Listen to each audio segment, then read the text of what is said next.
Do you know who these officers are? Renowned encounter specialists, sir. Well, there are lakhs and lakhs of police officers in the country. You can identify these officers in an instant. How is that possible? এই পুরো শুটটা কি তামিলে করা? কারণ অমিতাভ বচ্চন তামিল বলছে, এটা আমার ভাবতে কেমন লাগতেছে। এখন এআইয়ের যুগ। না ভাই, मोस्ट डेंजरस क्रिमिनल्स को बहादुरी से एनकाउंटर करके ही ये हीरोज बने हैं। এই অনেকগুলা ডাবিং দেখছে, মুখটা মেলে এখানে মিলতেছে না, मोस्ट ভালো डेंजरस লাগতেছে। क्रिमिनल्स को बहादुरी से एनकाउंटर करके ही ये हीरोज बने हैं।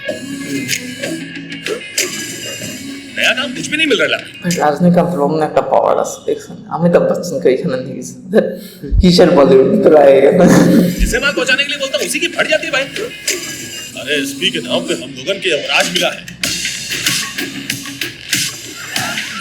हमारे गांव के 4 लोगों को अगर मार देगा तो उस एसपी का ट्रांसफर हो जाएगा ना। ও এটার মিউজিক কে দিছে জানেন? অনিরুদ্ধ। অনিরুদ্ধকে ওই যে মনে করেন চাওয়ানের মিউজিক দিছিল, তারপরে যে মানে গত বছর তো অনিরুদ্ধ অনেক বিখ্যাত হয়ে গেছিল মিউজিকের জন্য। ওই যে রজনীকান্তের ওইটার মিউজিক কি বললেন, একটা গেছে মুভির নাম জেলারের মিউজিক, তারপর চাওয়ানের মিউজিক ওই দিছিল।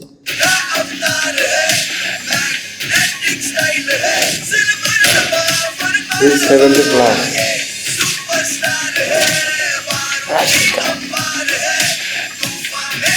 গানা তারপর খুব ভালো লাগে। ও legend. So, committing murder in the name of an encounter is heroism, is it?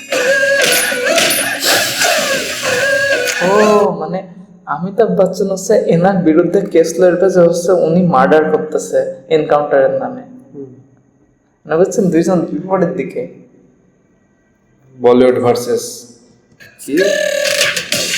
Encounter का मतलब सिर्फ अपराध के लिए दी गई सजा नहीं होती, ऐसे अपराध भविष्य में ना हो उसके लिए दी जाने वाली चेतावनी भी होती है। ভাই এনকাউন্টার হলে চেতাবনি কি করে হয়? মেডিকেল মশলা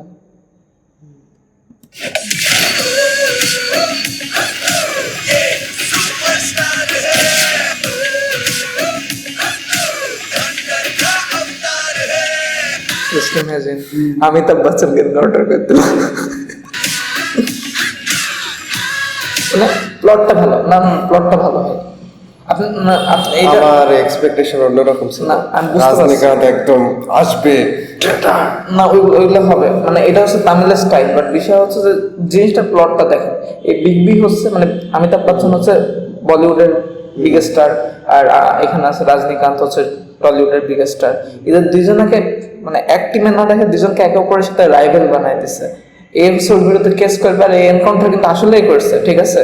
তো এখন টেকনিক্যালি অমিতাভ বচ্চনও রাইট, আবার মোরালি দিক থেকে অমিতাভ বচ্চনই রাইট ল অ্যান্ড অর্ডারের দিক থেকে, কিন্তু মোরালি দেখতে গেলে কিন্তু রজনীকান্ত ঠিক কাজ করতেছে। কারণ এরকম মানুষকে এই ধরলাম জেলে দিলাম, কত বছর লাগবে না হবে, তো একটা ভালো একটা ক্ল্যাশও চলবে, মানে এটা অনেক লেয়ারের কাজ আছে। আমার প্লটটা ইন্টারেস্টিং লাগবে। দেখা যাবে 10 অক্টোবর।